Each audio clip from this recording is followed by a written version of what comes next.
வணக்கங்க, இது அறுசுவை அன்னம். இப்போ நம்ம ஸ்பைசியாக ஒரு வாழைக்காய் வறுவல் பார்க்கலாம். ஒரு வாழைக்காய் எடுத்திருக்கேன், 2 எட்ஜஸையும் கட் பண்ணிக்கலாம்.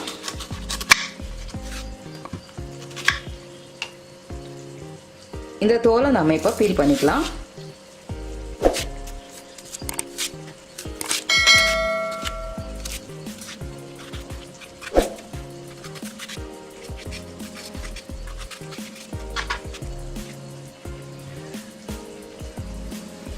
சின்ன சின்ன துண்டங்களாக வெட்டிப்போம்.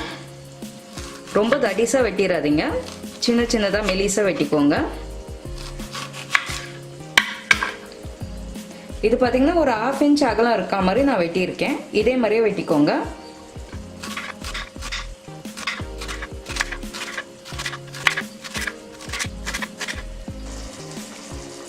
வாழைக்காய் வறுவல் செய்யறதுக்காக ஒரு கடாயை சூடு பண்ணியிருக்கேன். ஒரு குழிக்கரண்டி அளவுக்கு கடலெண்ணெய் எடுத்துப்போம். எண்ணெய் காஞ்சதும் ஒரு 1/2 ஸ்பூன் கடுகு போட்டு தாளிச்சுக்கலாம்.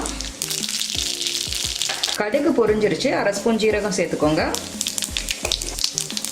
ஒரு கொத்து கருவேப்பிலை, கட் பண்ணி வச்சிருக்க வாழைக்காய் சேர்த்துக்கலாம்.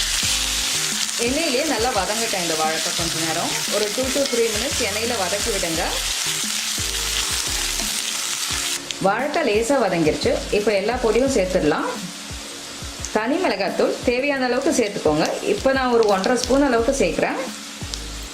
கரம் மசாலா தூள் 1/2 ஸ்பூன் அளவுக்கு, மஞ்சப்பொடி 1/4 ஸ்பூன் அளவுக்கு சேர்த்துக்கோங்க. தேவையான அளவுக்கு உப்பு சேர்த்துக்கலாம். நல்லா மிக்ஸ் பண்ணி விட்டுக்கோங்க. தேவைப்பட்டால் தண்ணி தெளிச்சுக்கோங்க. இல்லை இதே மாதிரியே இந்த எண்ணெயிலே வதக்குனீங்கன்னா நல்லா கிறிஸ்பியாக வரும். ஸோ இதே மாதிரியே நீங்கள் க்ளோஸ் பண்ணி வேக வைங்க. இது மாதிரி ஃப்ரைஸ் ஏதாச்சும் உருளைக்கிழங்கோ இல்லை வாழைக்காவோ நீங்கள் செய்யணும்னு நினச்சிங்கன்னா இது மாதிரி இரும்பு கடாயை எடுத்துக்கோங்க.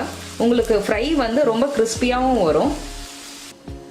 2 to 3 மினிட்ஸை நல்லா கவர் பண்ணி குக் பண்ணியிருக்கோம். நல்லா வெந்திருக்கு. இப்போ நம்ம ஸ்டவ் ஆஃப் பண்ணிடலாம். காரசாரமான வாழைக்காய் வறுவல் பரிமாற தயாராகிருச்சு. இது சாம்பார் சாதம், கீரை சாதத்தோட ரொம்ப நல்லா இருக்கும். உங்கள் வீட்டில் நீங்களும் ட்ரை பண்ணி பாருங்கள். தேங்க்ஸ் ஃபார் வாட்சிங் மை வீடியோ.